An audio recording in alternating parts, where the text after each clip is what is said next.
आज हम बनाएंगे ये मज़ेदार सी खट्टी मीठी अमावट, जो कि बच्चों को तो बहुत पसंद होती है और मेरे जैसे बड़ों को भी पसंद होती है।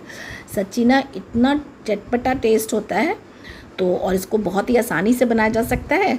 कैसे, चलिए हम बताते हैं।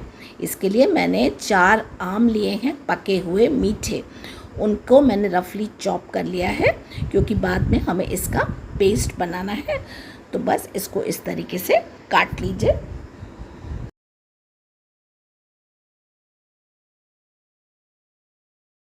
अब इन आम के टुकड़ों को मैं मिक्सी के जार में डाल के अच्छी तरह से पीसूँगी और एक यूनिफॉर्म सा पेस्ट बना लेंगे। ये बहुत ज़रूरी है कि बिल्कुल बराबर पेस्ट बने, बिना पानी या दूध कुछ भी ऐड किए हुए, सिर्फ आम का पेस्ट बनाना है।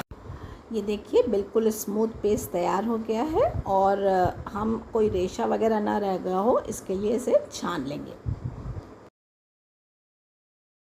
अब हम एक छन्नी की मदद से इसको छान लेंगे कि कहीं कोई रेशा वगैरह ना रह गया हो। वैसे इस आम में होना नहीं चाहिए, ये जो कलमी आम होते हैं उनमें नहीं बचता है। देखिए, ये पूरा मैंने छान लिया है, आपको कुछ भी नहीं दिख रहा होगा।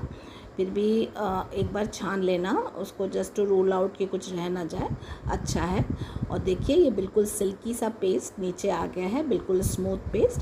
अब हम इसको धीमी आंच पे चढ़ा देंगे और गाढ़ा करेंगे।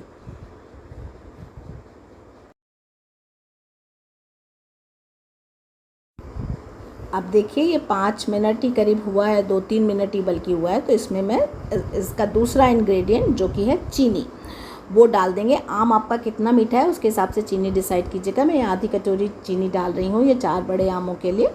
वैसे मुझे तो ये इतना मीठा है ना कि चीनी की ज़रूरत नहीं लग रही थी, बल्कि कुछ खटास चाहिए, क्योंकि अमावट खट्टा मीठा दोनों होना चाहिए। चूसने वाले आम का बेस्ट बनती है, लेकिन अभी मैंने इस आम से बनाई है तो मैं कोशिश करूँगी कि कुछ ऐड कर सकूँ जिससे थोड़ा खट्टा मीठा टेस्ट आ सके। अभी तो मैंने आधा कटोरी चीनी ऐड की है। चीनी ऐड करने के बाद लगातार चलाना बहुत ज़रूरी है, जिससे नीचे नहीं लगने पाए, वरना नीचे लग गया तो बिल्कुल टेस्ट ख़राब हो जाएगा। अब चीनी के साथ इसमें मैं एक चीज़ और ऐड कर रही हूँ, ये 2 चुटकी काला नमक। किसी भी चीज़ में हल्का सा चुटकी भर नमक अगर डल जाता है ना, तो वो उसका टेस्ट और अच्छा बढ़ जाता है।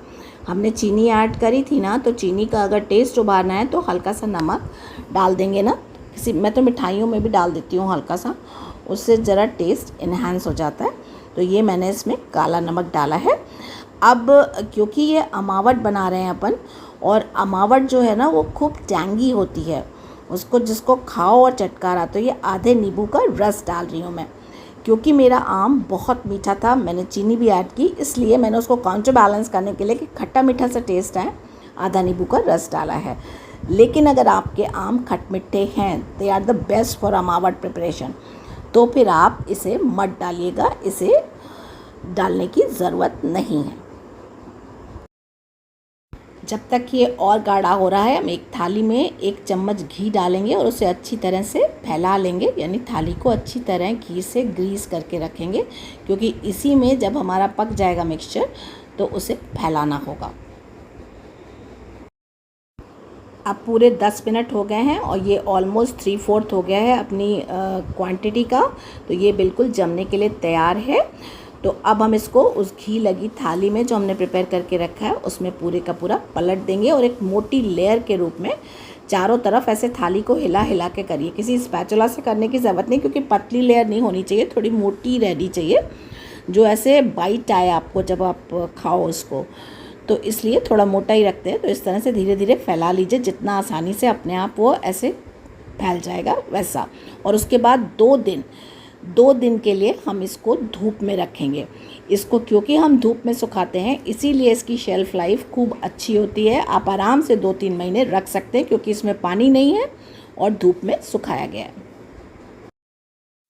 अब देखिए, ये 2 दिन हो चुके हैं, हल्का सा कलर इसका डार्कर हो गया। देखिए कितना बढ़िया ये अलग हो रही है ना, एकदम आराम से, बिल्कुल चिपक नहीं रही है। तो अब ये बिल्कुल रेडी है। अब मन चाहे शेप में इसको काट लीजिए, तो बस ये तैयार हो जाएगा। तो अब हम इसको काट लेते हैं। देखिए, मैंने इस तरह से लंबी लंबी स्ट्रिप में काटा और उसको ऐसे गोल कर लिया। ये देखिए, थोड़ा थिकनेस भी इसकी अच्छी होती है। और ये बहुत ही टेस्टी है और इसमें कुछ पड़ा भी नहीं है। हल्का सा चुटकी भर नमक, चीनी और आम, कुछ है ही नहीं। थोड़ा सा मैंने नींबू डाल दिया था खट्टेपन के लिए। तो बस तैयार। ये देखिए, मैं आपको थिकनेस दिखा रही हूँ। ये इतना मोटा करीब होना चाहिए, बिल्कुल पतला नहीं करते हैं, इसीलिए मैंने सिर्फ ऐसे थाली को हिला के उसको जितना फैल सका आसानी से फैलाया था। तो जितना आपको बनाना है उस हिसाब की ही थाली लीजिए। अगर ये मेरी थोड़ी बड़ी थी इसलिए किनारों तक नहीं पहुँचा, लेकिन मैंने उसको स्पैचुला से कोशिश नहीं की क्योंकि ये हल्का मोटा ही रहना चाहिए। तो बस ये तैयार हो गए हमें मज़ेदार से यमी खट्टे मीठे टैंगी से अमावट, और जिसमें कोई ज़्यादा सामान भी नहीं चाहिए और टाइम भी ज़्यादा नहीं लगता है। बस वो जो 2 दिन धूप के लगते हैं बस वो करते हैं, और जिसकी एक लॉन्ग शेल्फ़ लाइफ होती है। अगर आपको ये पसंद आई रेसिपी तो फैमिली और फ्रेंड्स में शेयर कीजिए and please subscribe my channel. Thank you friends.